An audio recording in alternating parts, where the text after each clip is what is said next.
Musée, bon, Moula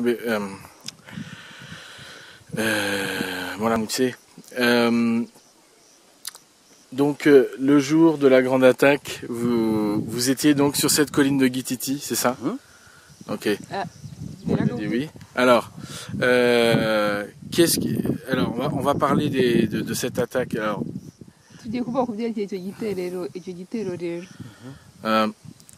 vous avez vu des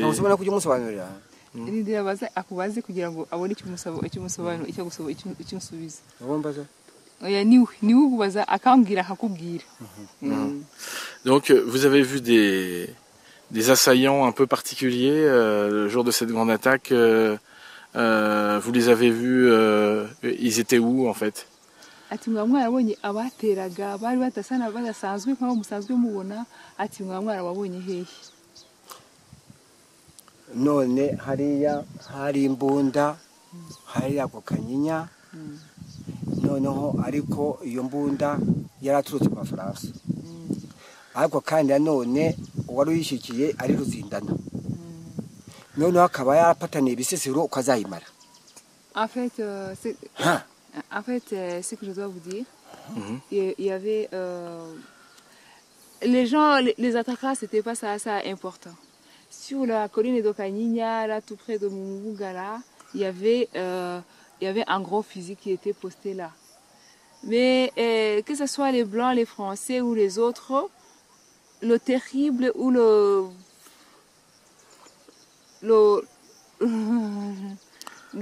c'est lui en fait qui les a menés tous ici. C'était Ruzindane. C'est lui qui a mené tous ces étrangers ici. Oui.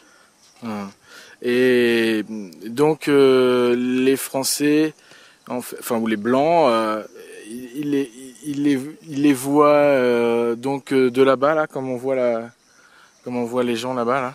Ati abazungu babonye hariya kuri uriya muhanda nkuko turabona abantu bagenda hariya. Ubona abazungu reka nkongere cyane abazungu bari bahari reka nkongere ikindi abazungu baturutse mu Faransa baraza baratwegeranya twarashiye mu gihuru ngo baduhe ibishimbo ibyo turaza kubigeraho bari hariya bashakashaka. Moi je les ai vus les Blancs là-bas avec leurs grosses choses qui regardaient partout. Mais je le dis, c'est pas de leur faute, c'est la faute de Ruzindane. C'est lui qui les a amenés. D'accord. Et ça c'était donc cette grande attaque là, c'était quand même c'était combien de temps avant la fin du génocide? À peu près. Génocide yarigeze hagati cyangwa yarigiye gushira cyangwa yarigiye kurangira? Yarigeze hagati. Ah non, c'était pas vraiment la fin. C'était au milieu. C'était au milieu du génocide. D'accord. Ok. Et donc il dirait que des Blancs, il en a vu approximativement combien? Moi je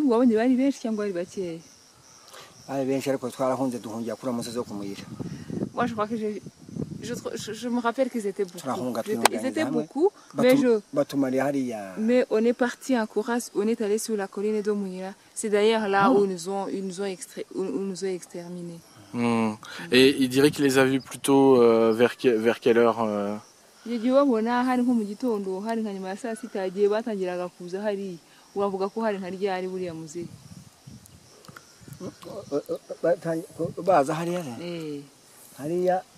ntagiye batagendaga n'amanywa yose nyuma ndetse turashyira bajya kutwegeranyiriza ruguru Rwirambo naho murahazi.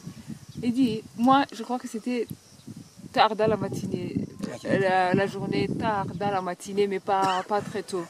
Mais moi, écoutez, c'est pas ce jour-là. Ce jour-là, c'est vrai, ils ont exterminé les gens. Mais ce qui m'a fait mal, c'est quand ils nous ont amenés longtemps après, ils sont venus nous mettre là sur la colline de Rwirambo, nous disant qu'ils vont nous protéger, ils vont nous sauver. C'est ce qui me fait mal. Pourquoi vous ne me demandez pas ça? Je lui demande. Je lui demande. Donc, qu'est-ce qui s'est passé alors sur la colline de Rwirambo là, à la fin?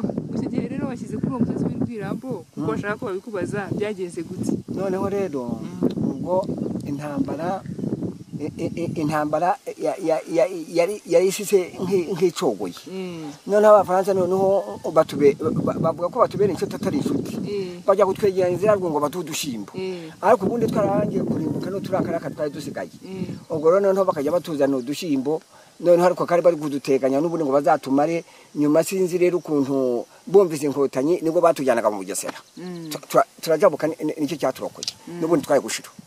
Ce qui m'a fait mal. Parce que, quand ils sont venus avec, pendant cette question-là que vous voulez savoir de l'attaque Simusiga, là, on comprenait que c'était nos ennemis.